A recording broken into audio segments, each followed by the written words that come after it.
Share market में profit कमाने की सबसे पहली भाषा है कैंडलस्टिक। ये लाल और हरी बत्तियां सिर्फ दाम नहीं बताती, ये बताती हैं कि उस दाम पर बायर्स और सेलर्स क्या सोच रहे थे, क्या महसूस कर रहे थे और किसने बाजी मारी। ये मार्केट की साइकोलॉजी का एक्स रे है। अगर आप ये नहीं जानते तो ट्रेडिंग में जीतना बहुत मुश्किल है। आप सिर्फ अंदाजे लगा रहे होंगे, तुक्के मार रहे होंगे। इंडिकेटर्स आपको देर से सिग्नल देंगे, लेकिन कैंडलस्टिक्स आपको कहानी उसी पल बता देती हैं जब वो बन रही होती है। ये प्राइस एक्शन की फाउंडेशन है, वो बुनियाद जिस पर ट्रेडिंग की पूरी इमारत खड़ी होती है। चाहे आप इंट्राडे ट्रेडर हो, स्विंग ट्रेडर हो या लॉन्ग टर्म इन्वेस्टर, कैंडलस्टिक्स को समझना नॉन नेगोशिएबल है। ये आपको बताता है कि मार्केट में डर है या लालच, कंफ्यूजन है या क्लैरिटी। ये आपको बताता है कि कब ट्रेंड बदलने वाला है, कब मोमेंटम आ रहा है और कब मार्केट थक रहा है। बिना इसे समझे आप हमेशा एक कदम पीछे रहेंगे। आप उन लोगों से मुकाबला कर रहे होंगे जो इस भाषा को बखूबी समझते हैं, और आप अंधेरे में तीर चला रहे होंगे। ये स्किल आपको दूसरों से एक एज देगी, एक अनफेयर एडवांटेज देगी। इसलिए आज हम किसी इंडिकेटर की बात नहीं करेंगे, किसी फैंसी सॉफ्टवेयर की बात नहीं करेंगे। हम वापस बेसिक्स पर जाएंगे। आज हम एक एक कैंडल को डिकोड करेंगे ताकि आप प्राइस एक्शन को बिना इंडिकेटर्स के भी पढ़ सकें। हम समझेंगे कि एक कैंडल बनती कैसे है, उसकी बॉडी और शैडो क्या कहती है, और जब ये कैंडल्स एक साथ मिलती हैं तो कौन से पावरफुल पैटर्न्स बनाती है। इस वीडियो के अंत तक आप चार्ट को सिर्फ देखेंगे नहीं, उसे पढ़ना और समझना सीख जाएंगे। तो चलिए ट्रेडिंग की इस सबसे जरूरी स्किल को मास्टर करने का सफर शुरू करते हैं। हर कैंडल एक कहानी सुनाती है, और उस कहानी के 4 मुख्य किरदार हैं: ओपन, हाई, लो और क्लोज। ओपन वो प्राइस है जहां से ट्रेडिंग शुरू हुई। हाई उस टाइम फ्रेम का सबसे ऊंचा प्राइस है। लो सबसे नीचा प्राइस, और क्लोज वो प्राइस है जहां ट्रेडिंग खत्म हुई। ये 4 पॉइंट्स मिलकर एक कैंडल की शक्ल बनाते हैं। अब इस शक्ल के 2 हिस्से होते हैं, एक है बॉडी और दूसरी है विक या शैडो। बॉडी हमें बताती है कि ओपन और क्लोज प्राइस के बीच का फासला कितना था। ये कैंडल का सबसे मोटा हिस्सा होता है। अगर क्लोज प्राइस ओपन प्राइस से ज्यादा है तो कैंडल हरी ग्रीन बनती है। इसका मतलब है कि बायर्स ने मार्केट को कंट्रोल किया और प्राइस को ऊपर ले गए। ये एक बुलिश सेंटिमेंट दिखाता है। वहीं अगर क्लोज प्राइस ओपन प्राइस से कम है तो कैंडल लाल रेड बनती है। इसका मतलब है कि सेलर्स हावी थे और उन्होंने प्राइस को नीचे धकेल दिया। ये एक बेयरिश सेंटिमेंट दिखाता है। तो कैंडल का रंग आपको एक नजर में बता देता है कि उस सेशन में जीता कौन, बायर्स या सेलर्स। अब बात करते हैं विक या शैडो की। ये पतली सी लाइन जो बॉडी के ऊपर और नीचे होती है, वो हमें हाई और लो प्राइस के बारे में बताती है। अपर विक का टॉप पॉइंट उस सेशन का हाई प्राइस होता है, और लोअर विक का बॉटम पॉइंट उस सेशन का लो प्राइस होता है। ये विक्स रिजेक्शन की कहानी सुनाती है। लंबी अपर विक का मतलब है कि बायर्स ने प्राइस को ऊपर ले जाने की कोशिश की, लेकिन सेलर्स ने उन्हें वापस नीचे धकेल दिया। लंबी लोअर विक का मतलब है कि सेलर्स ने प्राइस गिराने की कोशिश की, लेकिन बायर्स ने आकर उसे ऊपर उठा दिया। तो बॉडी बताती है कि कौन जीता, और विक बताती है कि लड़ाई कितनी जोरदार थी। एक कैंडल का साइज और शेप हमें मार्केट की साइकोलॉजी के बारे में बहुत कुछ बताता है। अगर आप एक बड़ी ग्रीन बॉडी वाली कैंडल देखते हैं तो इसका सीधा मतलब है स्ट्रॉन्ग बायर्स। मार्केट में जबरदस्त खरीदारी हुई है और बायर्स पूरे कंट्रोल में हैं। ओपन होते ही उन्होंने प्राइस को ऊपर धकेलना शुरू किया और क्लोज तक उसे ऊपर ही रखा। इसे मरुबोजू भी कहते हैं, और ये एक बहुत स्ट्रॉन्ग बुलिश सिग्नल होता है। इसी तरह एक बड़ी रेड बॉडी वाली कैंडल का मतलब है स्ट्रॉन्ग सेलर्स। मार्केट में भारी बिकवाली हुई है और सेलर्स ने बायर्स को कोई मौका नहीं दिया। अब बात करते हैं विक्स की। लंबी शैडो हमेशा रिजेक्शन की कहानी सुनाती है। मान लीजिए आपको एक कैंडल दिखती है जिसकी अपर विक बहुत लंबी है और बॉडी छोटी सी है। इसका मतलब है कि बायर्स ने प्राइस को बहुत ऊपर तक ले जाने की कोशिश की, लेकिन उस लेवल पर इतने सेलर्स बैठे थे कि उन्होंने प्राइस को वापस नीचे धकेल दिया। ये अपर प्राइस रिजेक्शन कहलाता है। इसी तरह अगर लोअर विक बहुत लंबी है तो ये लोअर प्राइस रिजेक्शन है। सेलर्स ने प्राइस गिराने की कोशिश की, लेकिन नीचे बायर्स ने जोरदार खरीदारी करके प्राइस को वापस ऊपर उठा दिया। और जब आपको एक ऐसी कैंडल दिखे जिसकी बॉडी बहुत छोटी हो और दोनों तरफ लंबी विक्स हो, तो ये इनडिसीजन या कंफ्यूजन का साइन है। इसे स्पिनिंग टॉप कहते हैं। इसका मतलब है कि बायर्स और सेलर्स दोनों ने जोर लगाया, लेकिन कोई भी जीत नहीं पाया। मार्केट को समझ नहीं आ रहा कि उसे ऊपर जाना है या नीचे। ये अक्सर तब होता है जब एक ट्रेंड थक रहा होता है। अगर एक लंबे अप ट्रेंड के बाद आपको ऐसी कैंडल्स दिखने लगे, तो ये सिग्नल हो सकता है कि ट्रेंड अब रिवर्स होने वाला है। ये कैंडल खुद में कोई डिसीजन नहीं है, लेकिन ये एक वार्निंग जरूर है कि अब सावधान हो जाओ। कैंडलस्टिक पैटर्न्स हर टाइम फ्रेम पर बनते हैं, लेकिन उनका मतलब और इंपॉर्टेंस टाइम फ्रेम के हिसाब से बदल जाता है। एक ही पैटर्न 5 मिनट चार्ट पर अलग कहानी सुनाएगा और डेली चार्ट पर बिल्कुल अलग। इसलिए ये समझना बहुत जरूरी है कि आप किस तरह के ट्रेडर हैं और आपको कौन सा टाइम फ्रेम देखना चाहिए। अगर आप एक इंट्राडे ट्रेडर हैं जो एक ही दिन में अपनी पोजीशन को खरीदकर बेच देते हैं, तो आपके लिए छोटे टाइम फ्रेम सबसे ज्यादा रेलेवेंट हैं। इंट्राडे ट्रेडिंग के लिए 5 मिनट और 15 मिनट के चार्ट सबसे पॉपुलर हैं। 5 मिनट का चार्ट आपको मार्केट की माइक्रो मूवमेंट्स दिखाता है। ये आपको एंट्री और एग्जिट के लिए बहुत प्रिसाइज पॉइंट्स देता है, लेकिन इसमें नॉइज भी बहुत ज्यादा होता है, मतलब बहुत सारे फॉल्स सिग्नल्स भी मिलते हैं। 15 मिनट का चार्ट थोड़ा ज्यादा स्टेबल होता है। ये आपको दिन का ब्रॉडर ट्रेंड बताता है और 5 मिनट चार्ट के नॉइज को फिल्टर करने में मदद करता है। एक अच्छा अप्रोच ये है कि आप 15 मिनट चार्ट पर ट्रेंड को पहचानें और फिर 5 मिनट चार्ट पर पैटर्न देखकर अपनी एंट्री प्लान करें। अगर आप एक स्विंग ट्रेडर हैं जो अपनी पोजीशन को कुछ दिनों से लेकर कुछ हफ्तों तक होल्ड करते हैं, तो आपके लिए डेली एक डे चार्ट सबसे जरूरी है। डेली चार्ट पर बना हुआ एक हैमर पैटर्न 5 मिनट चार्ट पर बने हैमर से कहीं ज्यादा पावरफुल और रिलायबल होता है, क्योंकि इसे बनने में पूरा एक दिन लगा है। इसमें ज्यादा ट्रेडर्स का पार्टिसिपेशन है। स्विंग ट्रेडर्स अक्सर डेली चार्ट पर सेटअप ढूंढते हैं और फिर 1 आवर या 4 आवर चार्ट पर एंट्री को फाइन ट्यून करते हैं। और अगर आप एक लॉन्ग टर्म इन्वेस्टर हैं, तो आपको वीकली 1 वीक और मंथली 1 मंथ चार्ट्स देखने चाहिए। वीकली चार्ट पर बना एक बुलिश इंगल्फिंग पैटर्न ये बताता है कि मार्केट का लॉन्ग टर्म सेंटीमेंट अब पॉजिटिव हो रहा है। हैमर एक ऐसा कैंडलस्टिक पैटर्न है जो हर ट्रेडर को पता होना चाहिए। ये एक बहुत पावरफुल बुलिश रिवर्सल सिग्नल है। इसका नाम हैमर यानी हथौड़ा इसीलिए है क्योंकि ये दिखने में वैसा ही लगता है। इसकी बॉडी छोटी होती है, अपर विक या तो होती ही नहीं या बहुत छोटी होती है, और इसकी लोअर विक बॉडी से कम 2 गुनी लंबी होती है। ये कैंडल लाल भी हो सकती है और हरी भी, लेकिन हरी हैमर को ज्यादा स्ट्रॉन्ग माना जाता है। सबसे जरूरी बात, हैमर हमेशा एक डाउन ट्रेंड के बाद चार्ट के बॉटम पर बनना चाहिए। हैमर की साइकोलॉजी समझिए। मार्केट लगातार नीचे गिर रहा था, सेलर्स पूरे कंट्रोल में थे। इस सेशन में भी सेलर्स ने प्राइस को और नीचे धकेलने की कोशिश की, जिससे एक लंबा लो बना, लेकिन उस लो प्राइस पर अचानक से बायर्स एक्टिव हो गए। उन्होंने इतनी जोरदार खरीदारी की कि प्राइस वापस ऊपर आ गया और अपने ओपन प्राइस के पास या उससे भी ऊपर जाकर क्लोज हुआ। वो लंबी लोअर विक सेलर्स की हार और बायर्स की जबरदस्त वापसी की कहानी है।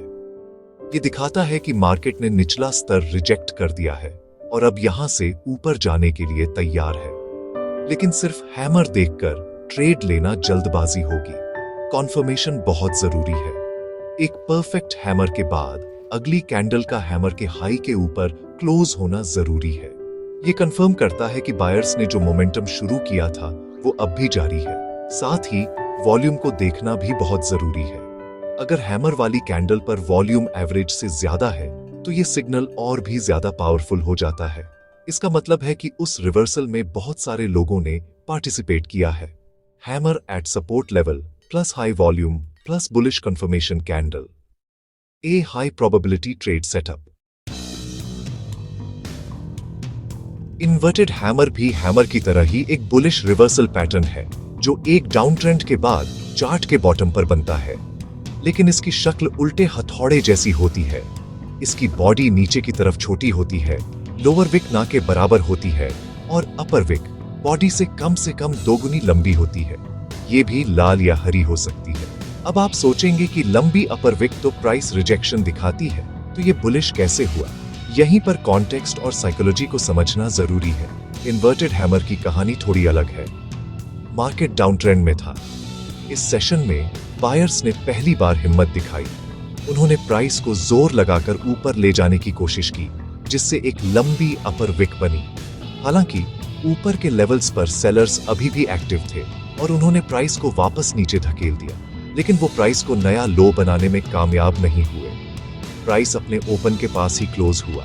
ये पैटर्न दिखाता है कि भले ही सेलर्स ने दिन के अंत में थोड़ा कंट्रोल वापस पा लिया, लेकिन बायर्स ने पहली बार ट्रेंड को चैलेंज करने की हिम्मत दिखाई है। ये बुल्स की पहली दस्तक है। इन्वर्टेड हैमर जितना स्ट्रॉन्ग सिग्नल नहीं माना जाता, इसलिए इसके लिए कॉन्फर्मेशन का इंतजार करना और भी ज्यादा जरूरी हो जाता है। ये एक पोटेंशियल रिवर्सल का संकेत है, कंफर्म्ड रिवर्सल का नहीं। आपको अगली कैंडल का इंतजार करना होगा। अगर अगली कैंडल एक स्ट्रॉन्ग ग्रीन कैंडल बनती है जो इन्वर्टेड हैमर के हाई के ऊपर क्लोज होती है, तब ये पैटर्न कंफर्म होता है। वॉल्यूम का रोल यहाँ भी क्रूशियल है।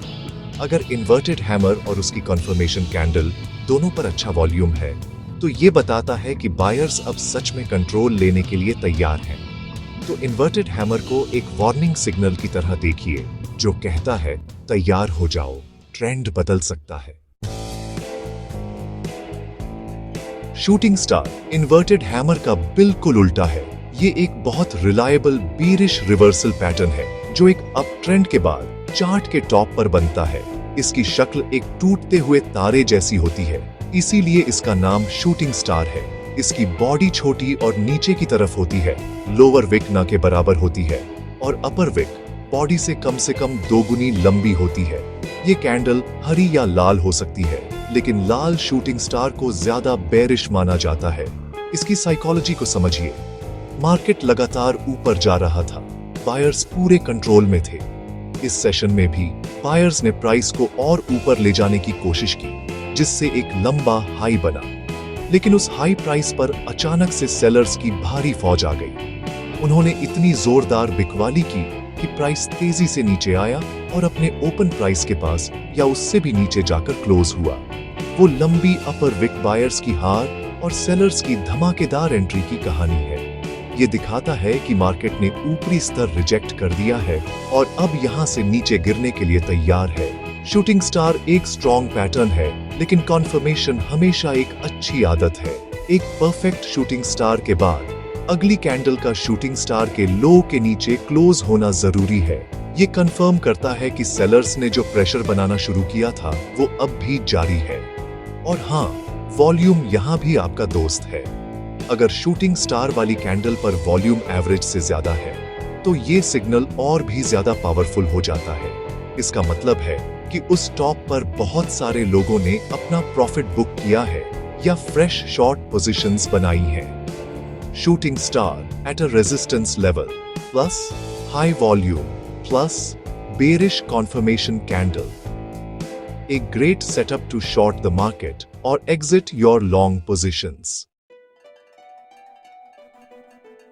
डोजी एक बहुत ही खास तरह की कैंडल है। इसकी पहचान ये है कि इसका ओपन और क्लोज प्राइस लगभग एक ही होता है। इसका मतलब है कि इसकी बॉडी ना के बराबर होती है और ये एक पतली सी हॉरिजॉन्टल लाइन जैसी दिखती है। डोजी की विक्स लंबी या छोटी हो सकती है, जिससे अलग अलग तरह की डोजी बनती है, जैसे long legged doji, dragon fly doji और ग्रेवस्टोन डोजी। लेकिन सबका मूल मतलब एक ही है, इंडिसिजन, अनिश्चितता। ना बायर्स जीत पाए ना सेलर्स। जब एक डोजी बनती है तो मार्केट आपसे कह रहा होता है, मुझे नहीं पता कि कहां जाना है। बायर्स ने प्राइस को ऊपर ले जाने की कोशिश की, सेलर्स ने नीचे ले जाने की कोशिश की, लेकिन दिन के अंत में दोनों वापस वहीं आ गए जहां से शुरू हुए थे। ये मार्केट में एक बराबरी की लड़ाई को दिखाता है।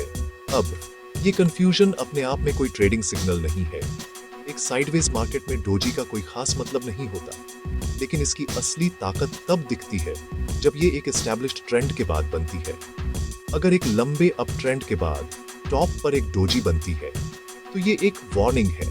ये बता रही है कि जो बायर्स अब तक ट्रेंड को ऊपर ले जा रहे थे वो अब थक रहे हैं या कंफ्यूज्ड हैं। उनका मोमेंटम खत्म हो रहा है। ये पोटेंशियल रिवर्सल का पहला संकेत है। इसी तरह एक लंबे डाउन ट्रेंड के बाद बॉटम पर एक डोजी बनती है तो ये संकेत है कि सेलर्स का प्रेशर कम हो रहा है और ट्रेंड अब पलट सकता है। डोजी के बाद वाली कैंडल बहुत जरूरी होती है। अगर अप ट्रेंड के बाद डोजी बने और अगली कैंडल रेड हो तो ये रिवर्सल कंफर्म हो जाता है। डोजी को हमेशा ट्रेंड के कॉन्टेक्स्ट में देखें। बुलिश इनगल्फिंग एक 2 कैंडल रिवर्सल पैटर्न है और जैसा कि नाम से पता चलता है ये बहुत बुलिश होता है। ये पैटर्न एक डाउन ट्रेंड के बाद चार्ट के बॉटम पर बनता है।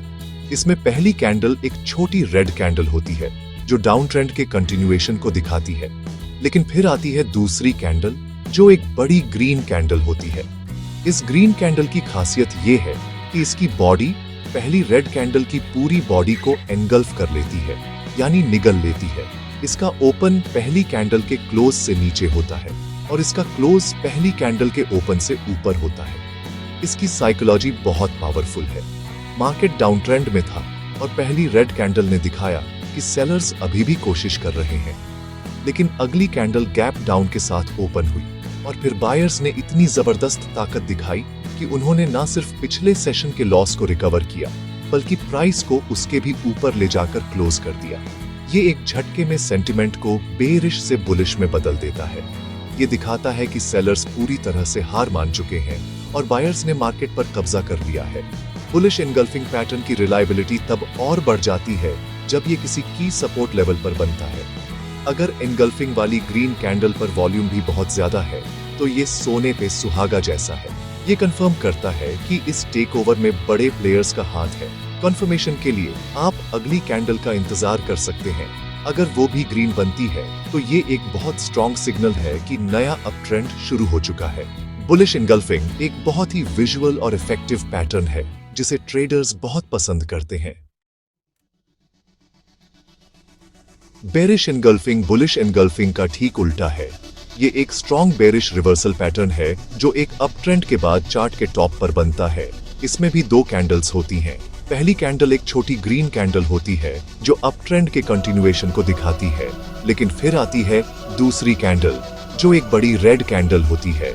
ये रेड कैंडल इतनी बड़ी होती है कि इसकी बॉडी पहली ग्रीन कैंडल की पूरी बॉडी को एंगल्फ कर लेती है। इसका ओपन पहली कैंडल के क्लोज से ऊपर होता है और इसका क्लोज पहली कैंडल के ओपन से नीचे होता है। इसकी साइकोलॉजी को समझिए।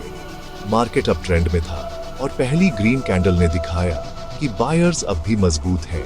अगली कैंडल गैप अप के साथ ओपन हुई जिससे लगा कि ट्रेंड जारी रहेगा, लेकिन फिर सेलर्स ने अचानक से हमला बोल दिया। उन्होंने इतनी जोरदार बिकवाली की कि उन्होंने न सिर्फ बायर्स की बढ़त को खत्म किया बल्कि प्राइस को पिछले सेशन के ओपन से भी नीचे धकेल दिया। ये मार्केट सेंटिमेंट में एक यू टर्न जैसा है। ये दिखाता है कि बायर्स अब पूरी तरह से ट्रैप हो चुके हैं और सेलर्स ने मार्केट का कंट्रोल अपने हाथों में ले लिया है। बेरिश एनगल्फिंग पैटर्न की ताकत तब और बढ़ जाती है जब ये किसी की रेजिस्टेंस लेवल पर बनता है। अगर एनगल्फिंग वाली रेड कैंडल पर वॉल्यूम भी बहुत ज्यादा है तो ये एक बहुत ही स्ट्रॉन्ग बेरिश सिग्नल है। ये बताता है कि बड़े प्लेयर्स अब प्रॉफिट बुकिंग कर रहे हैं या शॉर्ट पोजीशंस बना रहे हैं। कॉन्फर्मेशन के लिए अगली कैंडल का रेड बनना और बेरिश एनगल्फिंग के लो के नीचे ट्रेड करना जरूरी है। जब आपको ये पैटर्न दिखे तो ये आपके लॉन्ग पोजीशन से एग्जिट करने या शॉर्ट ट्रेड लेने का एक क्लियर सिग्नल हो सकता है। पियर्सिंग पैटर्न भी एक 2 कैंडल बुलिश रिवर्सल पैटर्न है जो एक डाउन ट्रेंड के बाद बनता है। ये बुलिश एनगल्फिंग जितना स्ट्रॉन्ग तो नहीं है, लेकिन फिर भी एक काफी रिलायबल सिग्नल माना जाता है। इसमें पहली कैंडल एक लंबी रेड कैंडल होती है जो डाउन ट्रेंड की मजबूती को दिखाती है। दूसरी कैंडल एक ग्रीन कैंडल होती है जो गैप डाउन के साथ ओपन होती है, लेकिन फिर बायर्स की ताकत से ऊपर चढ़ती है और पिछली रेड कैंडल के 50% हिस्से से ज्यादा ऊपर जाकर क्लोज होती है। इसकी साइकोलॉजी को समझिए। पहली रेड कैंडल ने दिखाया कि सेलर्स का दबदबा कायम है। अगली कैंडल भी गैप डाउन के साथ ओपन हुई जिससे लगा कि गिरावट जारी रहेगी, लेकिन फिर निचले स्तर पर बायर्स ने एंट्री की और प्राइस को ऊपर धकेलना शुरू कर दिया। उन्होंने प्राइस को इतना ऊपर उठाया कि वो पिछली रेड कैंडल के आधे से ज्यादा हिस्से को पियर्स कर गया, यानी भेद गया। ये बताता है कि सेलर्स का मोमेंटम अब टूट रहा है और बायर्स धीरे धीरे कंट्रोल हासिल कर रहे हैं। ये बुलिश एनगल्फिंग की तरह एक मुश्त टेकओवर नहीं है, बल्कि एक ग्रेजुअल शिफ्ट ऑफ पावर है। पियर्सिंग पैटर्न की वैलिडिटी के लिए जरूरी है कि ग्रीन कैंडल रेड कैंडल के 50% मार्क को जरूर पार करे।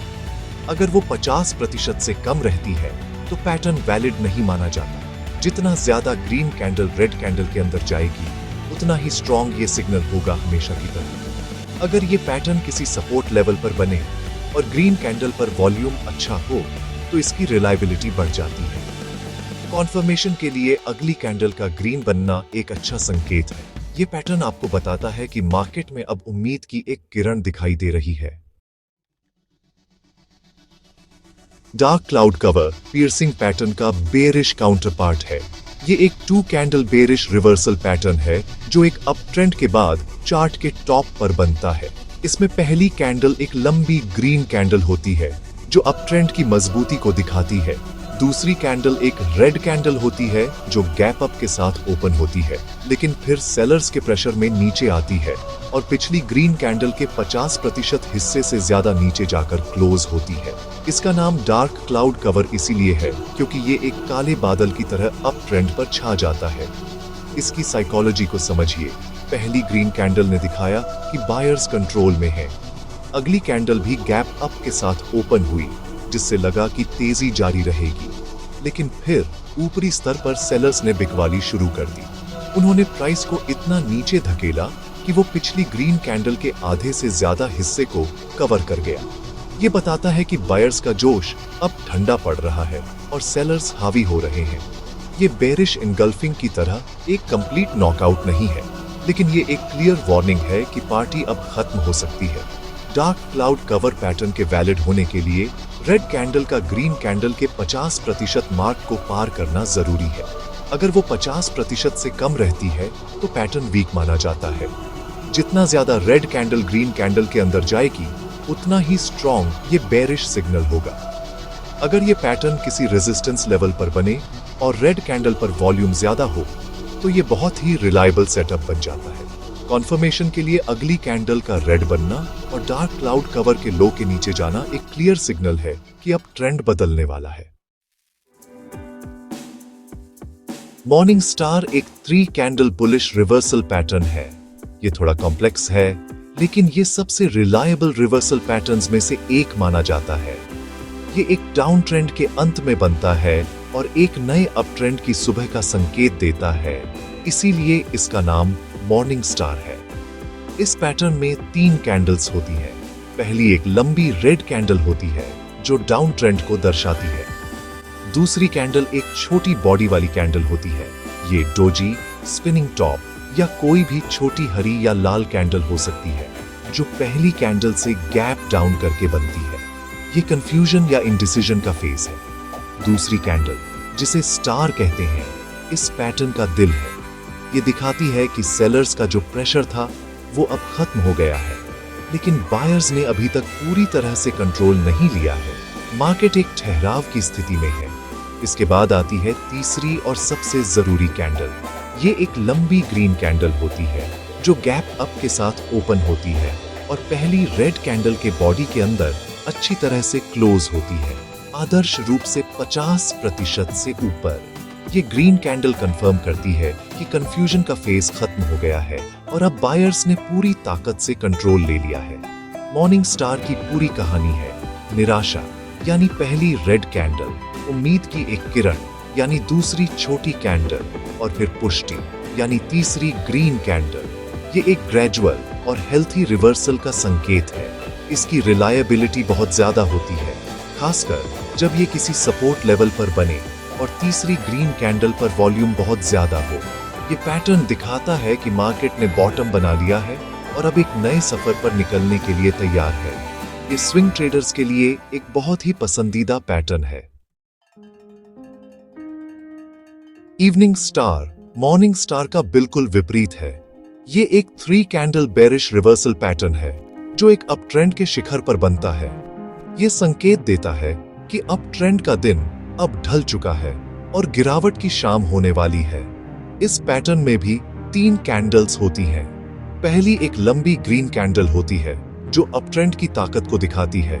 दूसरी कैंडल एक छोटी बॉडी वाली कैंडल होती है, जैसे डोजी या स्पिनिंग टॉप, जो पहली कैंडल से गैप अप करके बनती है। ये स्टार है जो दिखाता है कि बायर्स का मोमेंटम अब रुक गया है। ये दूसरी कैंडल स्टार बताती है कि मार्केट में अब कंफ्यूजन है। बायर्स जो अब तक प्राइस को ऊपर ले जा रहे थे वे अब थक गए हैं या प्रॉफिट बुक कर रहे हैं। इसके बाद आती है तीसरी कैंडल जो इस पैटर्न को कंफर्म करती है। ये एक लंबी रेड कैंडल होती है जो गैप डाउन के साथ ओपन होती है और पहली ग्रीन कैंडल के बॉडी के अंदर गहराई तक क्लोज होती है, आइडियल केस में 50% से नीचे। ये रेड कैंडल एक जोरदार ऐलान है कि सेलर्स ने अब मार्केट पर कब्जा कर लिया है। इवनिंग स्टार की कहानी है उत्साह यानी पहली ग्रीन कैंडल, संदेह मतलब दूसरी छोटी कैंडल, और फिर डर यानी तीसरी रेड कैंडल। ये दिखाता है कि मार्केट ने टॉप बना लिया है और अब नीचे की ओर जाने के लिए तैयार है। ये पैटर्न बहुत रिलायबल माना जाता है, खासकर जब ये किसी रेजिस्टेंस लेवल पर बने और तीसरी रेड कैंडल पर वॉल्यूम बहुत ज्यादा हो। जब भी आपको एक मजबूत अप ट्रेंड के बाद इवनिंग स्टार पैटर्न दिखे तो ये एक बहुत ही क्लियर सिग्नल है कि आपको सावधान हो जाना चाहिए और अपने लॉन्ग पोजीशंस को प्रोटेक्ट करना चाहिए। 3 वाइट सोल्जर्स एक बहुत ही स्ट्रॉन्ग बुलिश रिवर्सल या कंटिन्यूएशन पैटर्न है। जैसा कि नाम से पता चलता है, इसमें 3 लगातार लंबी ग्रीन कैंडल्स होती हैं जो एक सेना के सैनिकों की तरह आगे बढ़ती हैं। ये पैटर्न आमतौर पर एक डाउन ट्रेंड के बाद या एक कंसोलिडेशन फेज के बाद बनता है और एक नए मजबूत अप ट्रेंड की शुरुआत का संकेत देता है। इसकी पहचान ये है कि इसमें लगातार 3 ग्रीन कैंडल्स बनती हैं। हर कैंडल अपनी पिछली कैंडल के क्लोज से ऊपर ओपन होती है या उसकी बॉडी के अंदर ओपन होती है और अपनी पिछली कैंडल के हाई से ऊपर जाकर क्लोज होती है। ये एक बहुत ही व्यवस्थित और डिसिप्लिन्ड एडवांस को दिखाता है। इसमें विक्स या तो बहुत छोटी होती हैं या होती ही नहीं, जो दिखाता है कि बायर्स हर सेशन में शुरू से लेकर अंत तक कंट्रोल में थे। सेलर्स ने कोई खास रेजिस्टेंस नहीं दिखाया। ये पैटर्न मार्केट में सेंटीमेंट के एक बड़े शिफ्ट को दर्शाता है। 3 वाइट सोल्जर्स की साइकोलॉजी ये है कि मार्केट में अब डर खत्म हो चुका है और उसकी जगह लालच और आत्मविश्वास ने ले ली है। ये एक धीमी और स्थिर चाल नहीं, बल्कि एक आक्रामक चाल है। हालांकि इस पैटर्न के साथ एक सावधानी बरतनी जरूरी है।